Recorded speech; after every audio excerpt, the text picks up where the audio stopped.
charged up? You're gonna want to hear this. Why is that? You're gonna want to see this, guys. Oh shit. He's right behind me, isn't he? Listen to this. Check this out. Oh, getting absolutely classist right now. I'm classing it up with a DP Diet Pep. You already know. What do you want to do? Want to drink that?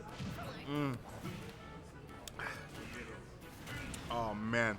There goes the sugar intake for like the rest of the day. So much aspartame, my ankles are gonna swell up. That's all good. Oh man, what do you want to do? Haven't had one of these in a minute. Gonna give it a clean 11 out of 5 marrons. All right. Make sure to hit the like button, subscribe for more of these reviews. And do it soon because his legs are about to swell up. About to lose a foot tomorrow. Yes. If it's about to say, chat, we can start a donation right now. Start a GoFundMe for my foot. For my foot replacement surgery. So I can kick your ass at the next station. And then I'll use it to stick my foot up your ass, literally. Detachable. We got Tribby.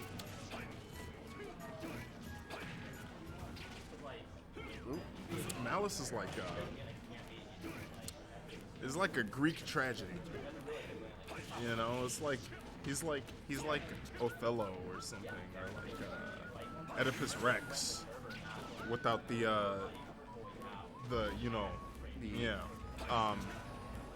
just like it's like you just watch it crash and burn every time his tournament runs. Like all his tournament runs are just like Greek tragedies where everything is falling apart and you're watching it in real time slowly get destroyed, all his hopes and dreams. It's pretty brutal to watch. Right. I mean, he brought it back this month after the upset like early in bracket. Yeah. So like now he's also outplaced the seed by 1, so there's that. Since I think he was 7th seed, this is tied for 5th.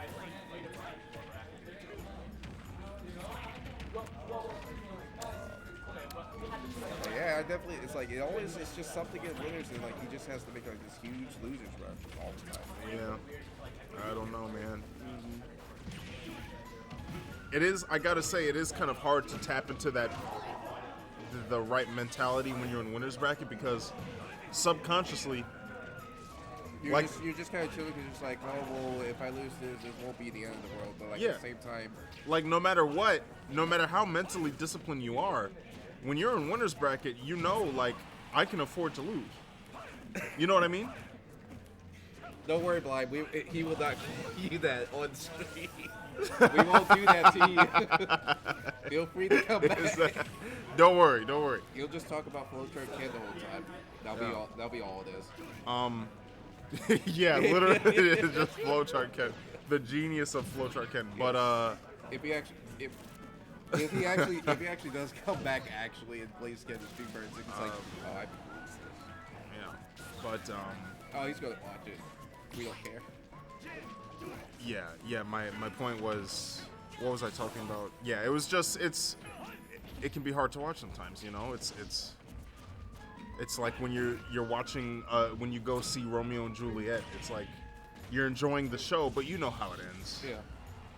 You know how it ends. You know we're getting the bad ending every time. There's nobody's ever. He's about to rewrite the ending right here, though. Yeah. After I don't know how he brought it back after he just talking shit. But nobody's ever put on Romeo and Juliet and then changed the ending.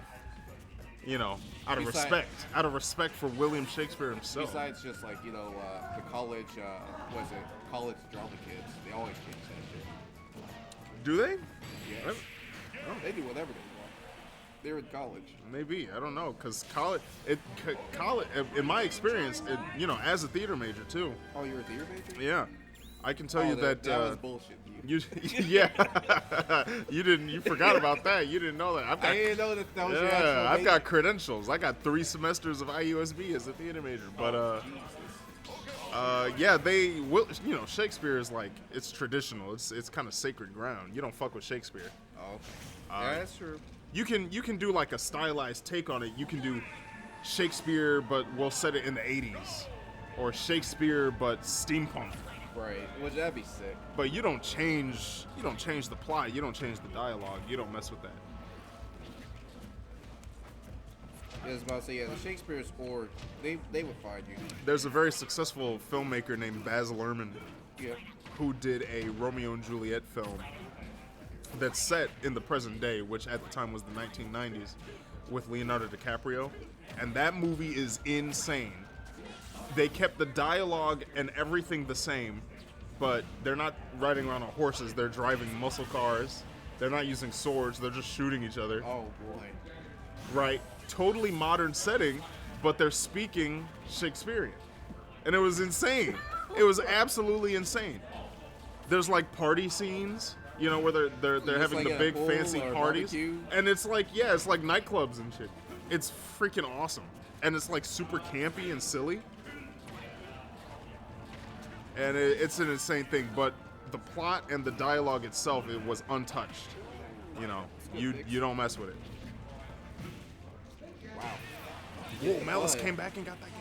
Oh, he's mad. He's furious. He heard them. He's furious. Pizza. Yeah, he's probably going to be looking back at this. It's like, what are they talking about? That's I'm trying to educate these smashers, all right, about Greek literature, yeah. You the classics. So you'd understand if you actually, went outside and read a book. Actually go to a library instead of like looking online at your manga. Yeah, just go to a library, pick a book out, Bro, read there's something. manga at the library. There's no excuse. Yeah. Yeah, you're right. You want to read manga so bad? Well, Go guess to the what? library. Surprise! You would know that if you ever went. Yeah.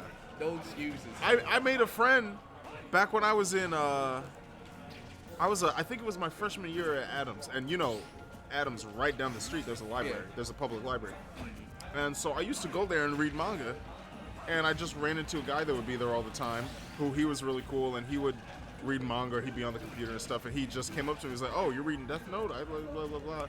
And we got, it was cool, and then I would go there and we would see him, and he would, like, give me updates on his life, and he was, like, this real big dude, and he was losing, like, hundreds of pounds and stuff, and he was really cool. I wonder what he's up to.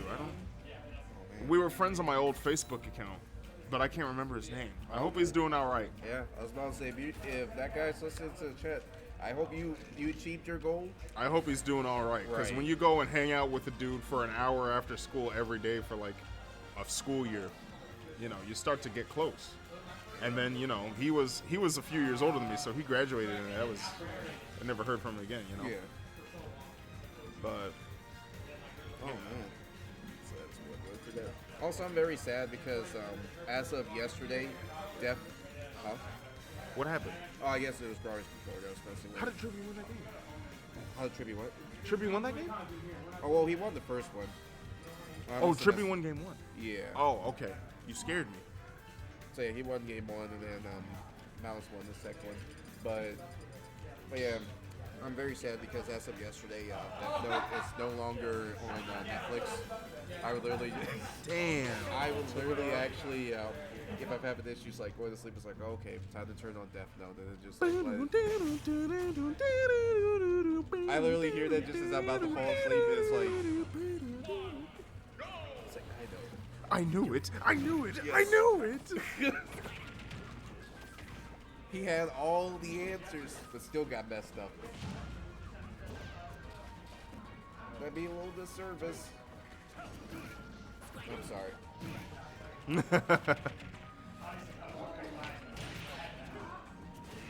Wait, are you there? Oh yeah, he is. So yeah, very biased actually. Oh yeah, plus also the you remember the freaking tennis match that they actually had? That meant it meant so much, but at the same time, nothing. L knows that Kira is competitive, so maybe going for the win would be a dead giveaway that I am in fact Kira. Yes. Now Kira would probably be very competitive, but would also know that Kira being competitive is something that I would expect. So he might try to lose on purpose to pull me off of his trail. But regardless, in order to win, you can't just defend. You have to attack. And then L just goes, look at that, he's going for the win. Yeah, just as I expected. I guess I win this match, even though I actually lost. Yeah. Man, I love Death Note. You gotta understand. You know how many times I've watched Death Note through? I've watched the English and Japanese dubs like twice each. Right. The English dub probably I've watched through 3 times. I love Death Note, dude. Love Death Note. It's such a good. I can't believe I didn't actually watch it till like, what is it, maybe 3-4 years ago? Like when I came back home from like finishing college. They're in the freaking apartment, and she's like, "I couldn't imagine a world without light." And he's like, "Yes, that would be dark." Yeah. Hilarious. Hilarious. I have to say, I am very curious how it is that you can kill people without being there, but you can explain it all to me when I catch you. That shit was so sick. I regret to inform you that we are actually only broadcasting. We are only broadcasting in the Kanto region of Japan. He said, "What the fuck?"